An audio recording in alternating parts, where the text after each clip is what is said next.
whether you were Sunni, or Shia, or Druze, or Maronite, or Greek Orthodox. It didn't matter. Everybody, whether you were a foreigner or not, everybody in Lebanon at that moment was Lebanese.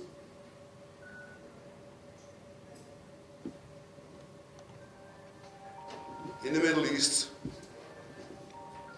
when somebody dies, they bury the dead quickly. The 16th of February was the burial of Rafik Hariri.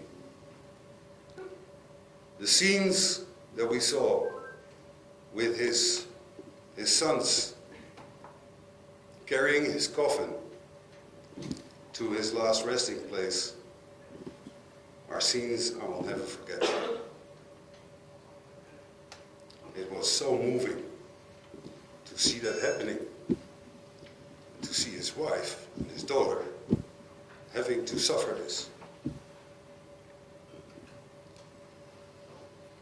After that very impressive burial, where he was buried next to the mosque that he helped to build in Martyr Square in Beirut,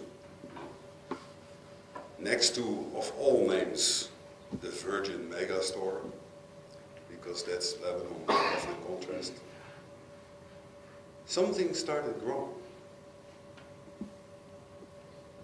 Something, you could sense it, you could feel it. It was all around us. It didn't start very clearly at first. It started slowly. There were some people, they started lighting candles in Martyr Square. We got some emails. Come tomorrow. We will all light a candle. Every night after that, more people started burning candles at Martyr Square. But the country was occupied for 30 years. The Syrians were still there. The guns were still there. Everybody was watching us. People that demonstrated were not safe. You were not free in Lebanon, not like here. If you spoke your mind, they could kill you, or your wife, or your kid, or kidnap you, and never come back. So those people that started burning candles were very, very courageous people. And it grew, and it grew, and it grew. And talking about it, I still get goosebumps all over my body. When the first big groups of people started coming together on Martyr Square, it is amazing what you feel when you feel freedom starting to happen. We can talk about freedom, we can explain freedom, conceptually, intellectually, we can understand it. But feeling freedom is one of the most beautiful emotions I've ever seen. People feeling freed. They could speak up. Christians, Muslims, Druze, it didn't matter. They carried their symbols together. They were all together on Martyr Square on March 14th. 1 million people were there. Everybody was there peacefully. Everybody. Nobody shot any guns. Nobody threw hand grenades. Because sure, we were afraid of that. It could happen.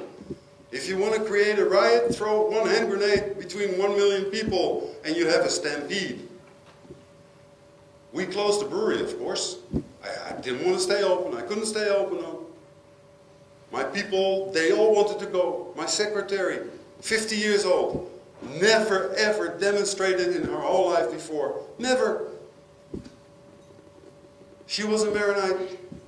Never demonstrated before. And Mr. Hariri, a Sunni, was killed. And we all become Lebanese. And we see the cars coming in from the mountains, driving past the highway in Beirut, passing the brewery, because everybody had to pass the brewery to get to Martin Square. And it filled up, and it filled up, and we just said, okay, chalas. We closed the brewery. Okay, we closed the brewery, everybody went home. And everybody that wanted to go there went there. Some people went home, watched television, because you had a better view. But to walk there, to feel the freedom, to see people dancing, to see people not being afraid to speak up, is a very, very, very strong picture. Now, it was said tonight, Mr. Hariri was a catalyst. He certainly was. He certainly was. I think maybe he did even bigger things after he passed away than during his life. Because his memory is not gone. He's still alive. I can give you even more stories about the period after Hariri and the power vacuum, and because the Syrians left. 3 months later, 28th of April, we see them leaving the country. Yalla, bye. Go. But they're brothers, they're neighbors. You have to learn how to live together. Even though you had, in the meantime, during the last 4 or 5 years, bombs and more bombs and power struggles and what have you. And now we are full circle. Now we are full circle. The son of Mr. Hariri, one of his sons, Sheikh Saad Hariri, is now Prime Minister after a very heavy battle. But he's now Prime Minister. And the first thing the guy does, like his father has done, not to think about himself, not to think about his family or his safety, but thinking what is best in the interest of Lebanon. So what does he do? He reaches out. He goes to Damascus, to his neighbor, to try to get conversation starting again, to try to dissolve problems. And now, for the first time ever, Lebanon again has an embassy. There's an embassy of Syria in Lebanon, and there's an embassy of Lebanon in Syria, which is for the first time ever, after the peace treaty in 1920, when most countries were set up in the Middle East, the first time Lebanon has official recognition of his neighbor Syria, that it is its proper country. And we are full circle. And like Saad Hariri said, and I want to close off with that, is the tribunal, which we will be hearing more about in a moment. We are not seeking revenge. We are seeking justice. Thank you.